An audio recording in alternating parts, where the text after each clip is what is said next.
Assalamualaikum warahmatullahi wabarakatuh. Perkenalkan, nama saya Adi Susilo dari IF17E. Saya akan mempresentasikan sistem database terdistribusi untuk pertemuan ke-12 di mata kuliah sistem terdistribusi.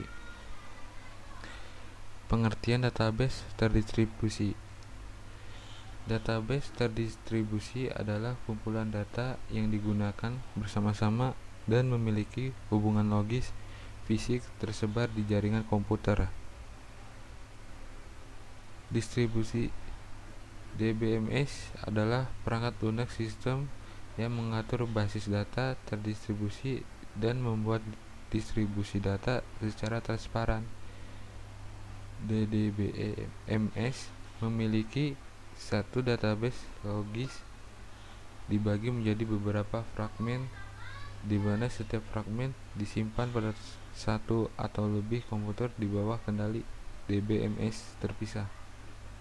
Untuk menghubungkan komputer dengan menggunakan jaringan komunikasi, setiap situs memiliki kemampuan untuk mengakses permintaan pengguna pada data lokal dan juga mampu untuk memproses data yang tersimpan pada komputer lain yang terhubung ke jaringan. Pengguna mengakses database terdistribusi menggunakan dua aplikasi, yaitu aplikasi lokal dan global, sehingga DBMS memiliki karakteristik yaitu: pertama, koleksi logika data yang digunakan bersama-sama.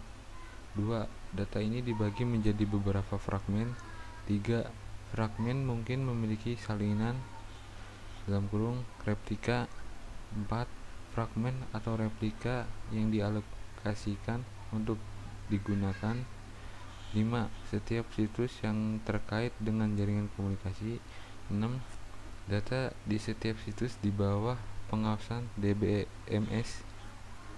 7. DBMS pada setiap situs dapat mengatasi aplikasi lokal otonom. 8. Setiap DBMS berpartisipasi global yang setidaknya satu aplikasi. Sifat database terdistribusi ada dua macam. Yang pertama, homogen, berarti database terdistribusi di mana data didistribusikan pada beberapa komputer dengan menggunakan DBMS (database management system) yang sama. DBMS digunakan dalam database terdistribusi untuk mengkoordinasikan data pada beberapa node. Yang kedua, heterogen adalah kebalikan dari mana data dalam penyebaran homogen menggunakan DBMS yang berbeda. Tujuan utama dari database terdistribusi menyediakan akses mudah ke data untuk pengguna di banyak lokasi terpencil. Untuk mencapai tujuan ini, sistem basis data terdistribusi harus menyediakan apa yang disebut transparansi lokasi, yang berarti pengguna dalam mengakses data tidak akan terbatas pada tempat dimanapun dia adalah data mengakses pengguna. Tujuan kedua dari database terdistribusi adalah otonomi daerah, kemampuan untuk mengatur database lokal dan mengoperasikannya sendiri-sendiri terjadi error atau kerusakan koneksi antar komputer. Sejarah web service sebagai salah satu cara untuk mendistribusikan database dengan replika, ada 4 keuntungan dari replika data, yaitu: pertama, keandalan (reliability). Jika sebuah sistem yang menyimpan database yang korup, sistem lain dapat menemukan salinan database adalah tujuan dari node lain yang tidak merusak sistem sebagai database disimpan pada beberapa node. Kedua, respon cepat (fast response). Setiap situs memiliki salinan database sehingga permintaan data dapat berjalan lebih cepat. 3. Node decoupling Setiap data transaksi dapat diproses tanpa koordinasi antara jaringan, sehingga jika sebuah simpul sedang sibuk atau mengalami kesalahan, maka akan ada sistem yang terpisah yang menangani koordinasi antar data. Keempat, mengurangi lalu lintas jaringan (reduce network traffic at prime time). Kemampuan utama sistem transaksi waktu untuk memindahkan database ke jaringan tidak sibuk atau tidak berfungsi dengan baik. Struktur database terdistribusi.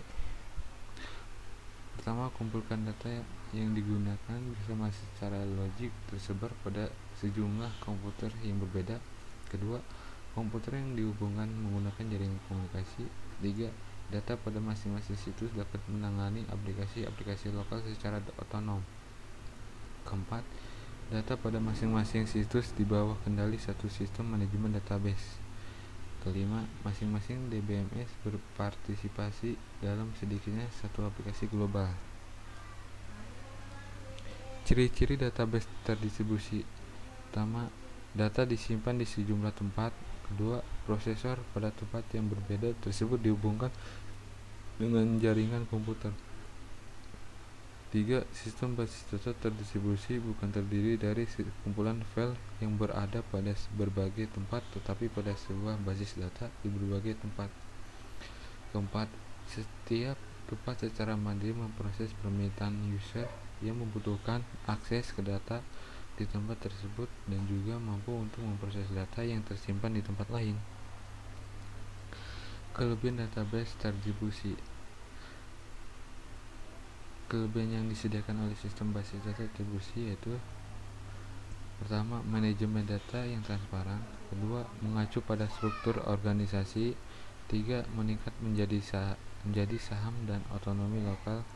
4. Meningkatkan ketersediaan data. 5. Meningkatkan kehandalan. 6. Bekerja untuk meningkatkan kinerja. 7. Memfasilitasi pengembangan sistem. Kekurangan database terdistribusi. Kekurangan menggunakan sistem basis data terdistribusi yaitu: pertama, kompleksitas manajemen. 2. Kontra integritas lebih sulit. 3. Biaya pengembangan relatif mahal. 4. Tentang keamanan. 5. Kesulitan standarisasi. 6. Menambahkan kebutuhan penyimpanan. 7. Lebih sulit untuk mengatur lingkungan data. Sekian dari presentasi saya. Jika masih banyak ada kekurangan, mohon maaf. Sekian, terima kasih. Wassalamualaikum warahmatullahi wabarakatuh.